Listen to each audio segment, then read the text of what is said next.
Hey, what's going on, people? Welcome back to Football Therapy with me, your host, Jan. I do hope you lot are all doing well today, man. I really do hope that. Welcome back to Chelsea News, the daily series here on Football Therapy, where I go through stuff that's in the media regarding Chelsea Football Club and express my opinion on it, but more importantly, ask for yours. And today we are going to be talking about goalkeepers, reiterating some stories and links of keepers that Chelsea have been linked to, and also citing what Frank Lampard has said about what he wants in a goalkeeper. And yes, ladies and gentlemen, this story, this video theme has been inspired by yesterday's loss against Liverpool, the champions, 5-3 to Liverpool at Anfield. Now, all season I've maintained I believe in Kepa Arrizabalaga's ability, but the truth is, the fact remains, if Chelsea had 37-year-old Ben Foster in goal this season, they would have already qualified for the Champions League. Soon to be relegated Watford's Ben Foster. Now, I want to be objective and fair, and I do understand that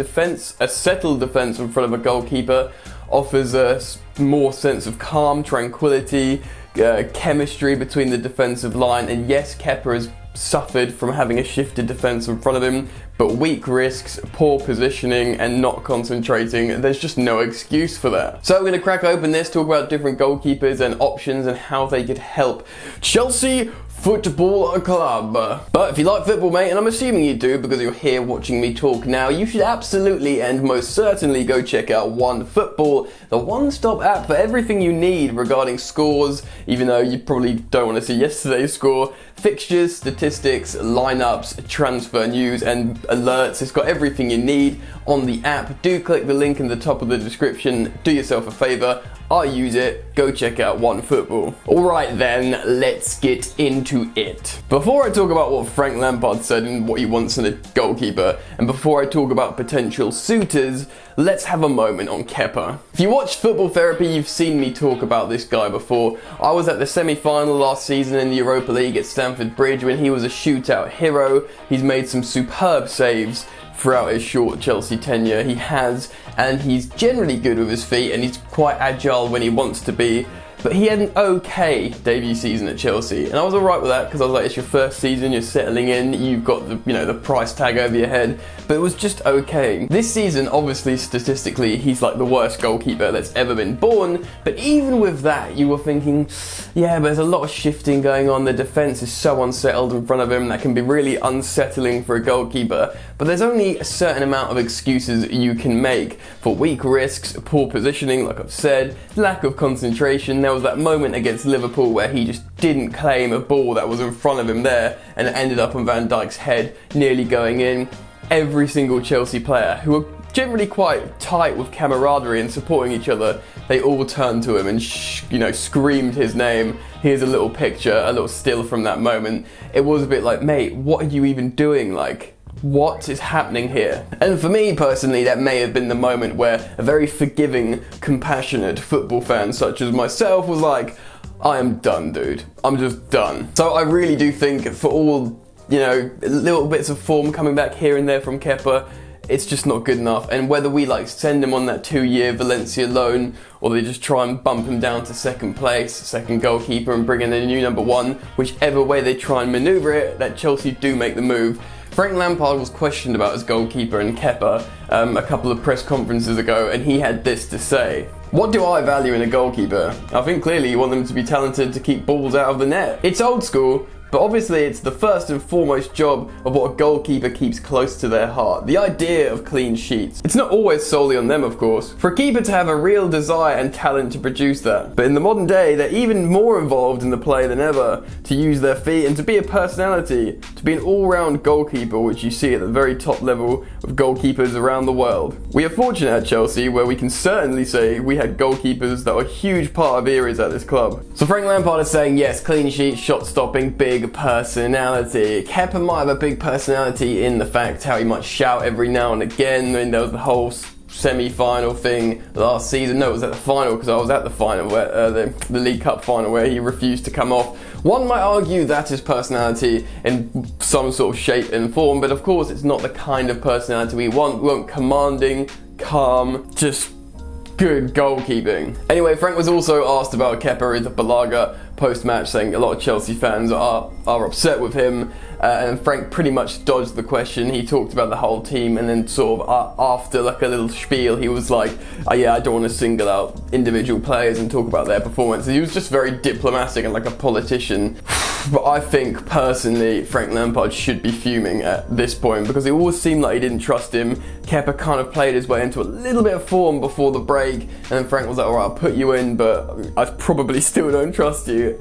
And at this point now, for me, we have to start Willy Caballero in the final game against Wolves. And indeed, probably the FA Cup final. Like, I feel like he has to be dropped. It's not going to be good for the player. It's going to look awful for his resale value or loan potential value. But I don't know, man, it's just too high a risk at this point. So let's talk about goalkeepers. Chelsea have been linked with a few. I'm going to talk about 4 in this video. Let's start off with a couple of unlikely ones. I want to start with Dean Henderson. Now, the Manchester United young goalkeeper, of course, has been on loan at Sheffield United this season and has impressed loads. Very, very good indeed. Dean Henderson has the ambition of being Manchester United's #1 goalkeeper, but Man United have got David De Gea, the highest paid goalkeeper in the world, and he'd be very difficult to move on. I think Ole Gunnar Solskjaer is going to stick with De Gea, and I don't think Dean Henderson's going to want to come back to be a #2.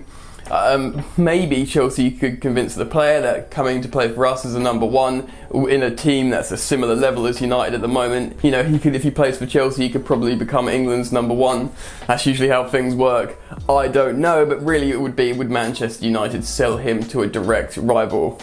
Personally, I'd love most goalkeepers at this point, so Dean Henderson would be an absolute huge bonus. Jan Oblak is another superstar that is a bit of a dream at the moment. For me, he's the best goalkeeper in the world, and to be honest, he's widely recognised as the best goalkeeper in the world. Huge, commanding figure in goal, yet he's so quick and agile to get down to make low saves, yet he can reach the corners of the goals. He's superb. Now, there are reports out in Spain saying he's a little bit frustrated with the lack of ambition of Atletico Madrid, how they're so far off the pace still from Real Madrid and Barcelona, that perhaps he could do with a move.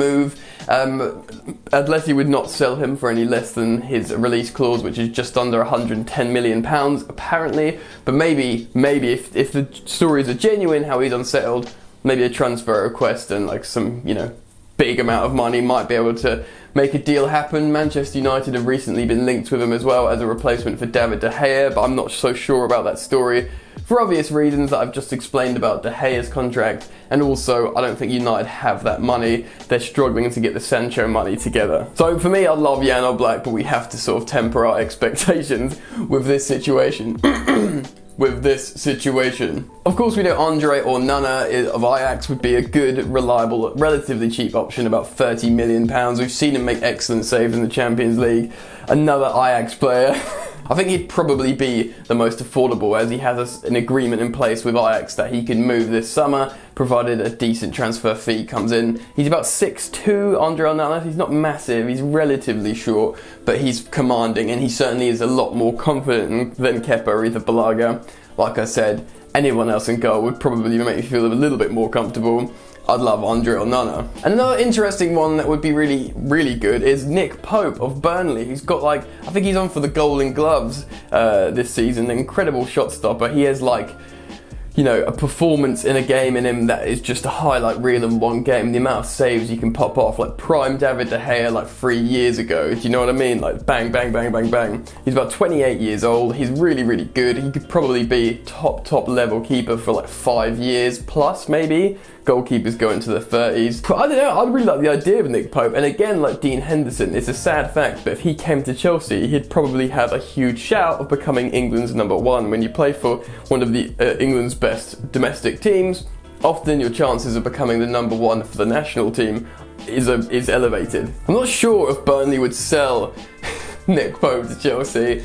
Maybe if we offered them a lot of money, that would just twist their arm, and then, you know, they could try and buy players to score more goals. But he's been so good for them. It would be very, very difficult to get him away. But maybe they could pluck a really good goalkeeper from the Championship and, you know, train them up. Like they had some good They've had Heaton as well. They've had quite a few goalkeepers there. So maybe their goalkeeping coach is really, really good, and they'll back themselves to get another good keeper.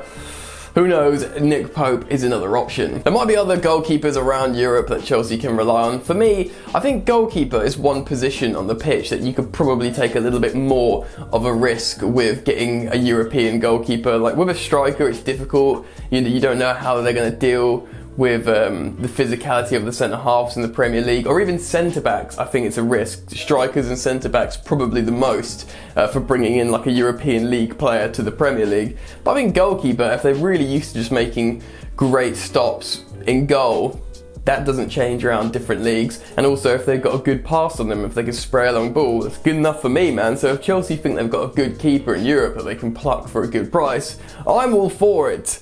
Ding. Anyway, I want your thoughts and opinions on the goalkeeper situation. Please do drop a comment down below. I'll be down there reading what you have to say about all of this. What else? You can follow me on social media at Football Yannick. Do click the link in the description to check out OneFootball. And you can subscribe to my second channel, Yan's Yard, for more content from yours truly. I've forgotten how to talk, so let's end the video. Enjoy the football. I'll see you later. You ain't so tough with that bad boy tuck. I'ma get it how I'm living, I'ma walk the walk. Outline my lines, I rap through thought. Body bag the verse, outlined in chalk. In my life seen trouble, hustle on the double. Silence on the trigger like my pick got a muzzle. Yo chick like to guzzle, bad boy stay in trouble. I only love this paper, sorry I don't. I laugh me, baby.